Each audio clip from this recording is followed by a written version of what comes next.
Can you tell us more about the impact of white matter on the brain associated with increased screen time? There have been studies that have looked at that and found decreased white matter. The more screen time that kids are on, there is so much research on screen time, and it's just piling up at a rapid pace at the same time that wireless devices and screens are being marketed to our kids at every turn. Everything is going wireless, and everything is going to screens. But we know that for kids, um, they need to be off the screens, out in nature, outside, both to protect their physical health as well as their brain development.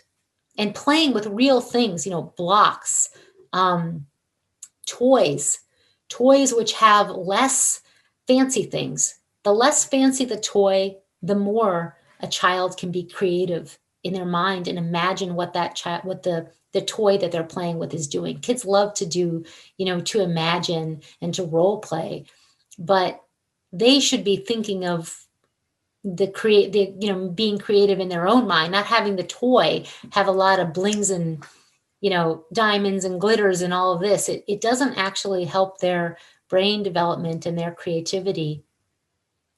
So the simpler the toy, the more the child can imagine. And getting outside is really key. Playing in the dirt, unless it's lead-laced dirt, which is a reality in many communities, which is why environmental health is such an important issue for all of us. A recent article said North Carolina Public Health Department posts pediatricians' recommendations to reduce cell phones. Why aren't more doctors warning about wireless radiation? I was just thankful to see yet another Department of Public Health putting forward the recommendations of the American Academy of Pediatrics, which they have 10 recommendations on how to reduce exposure to wireless and cell phone radiation. I'm hoping that they will issue even more.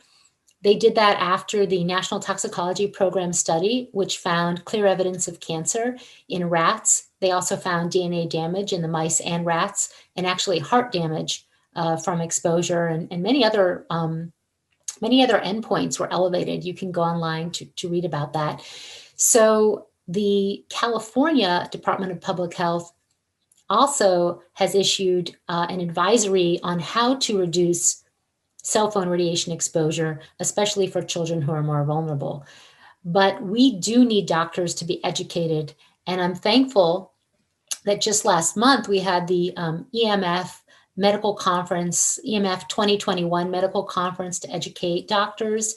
And I do believe that you can still get continuing education credits with their online program. There was also a conference 2 years prior, but many medical doctors are simply unaware of the science, the wealth of scientific information that already exists. But in many countries, there is awareness. So the Vienna Medical Association, the Athens Medical Association, the Cyprus Pan-Cypriot Medical Association have all issued recommendations on how to reduce exposure to cell phone and wireless radiation. We just need to really break through some of the, I think, the wireless influenced content that is online. So if if you're a doctor and you hear about this, where's the first place you go? To the CDC. You might, I'll go to the CDC. I'll go see what's being stated at the National Cancer Institute. Unfortunately, those US agencies have not posted the full picture. The CDC has an outdated web page that at one point recommended caution, then changed. And we have all of this on our website, because what we found out about their wireless wearable page and their page on non-ionizing radiation is that, in fact, the CDC had hired an industry consultant, a well-known industry consultant, to be their subject matter expert, who helped draft those pages and other pages which have never been posted. We believe, I can't say for sure, that those additional pages were not posted because of inquiries from the Environmental Health Trust and because of our our FOIA requests. We did federal requests as to the emails and information, and we have not seen the CDC post their content on power lines, on electromagnetic hypersensitivity, or on wireless. They had a page completely on wireless. Because of our investigation into this issue. If you go to the National Cancer Institute, unfortunately, that page, which is mile long, I mean, so long that no normal person who's new to this issue, frankly, even doctors, will really understand what's going on with how much information there is on there. Not only that, but they really downplay the results of the National Toxicology Program.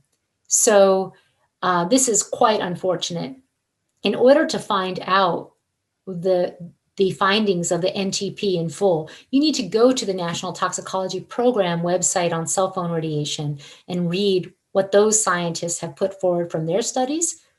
And you will also find out that they are in the process of doing more research related to 5G and wireless, and to determine why DNA damage was found after only weeks of exposure to the animals. So, it's hard to find the information and to find authoritative sources if you are only looking at our federal websites. And the EPA, their website was actually just completely, it was about 2 years ago, what would the word be, revamped, scrubbed to delete any information that would make you question the safety.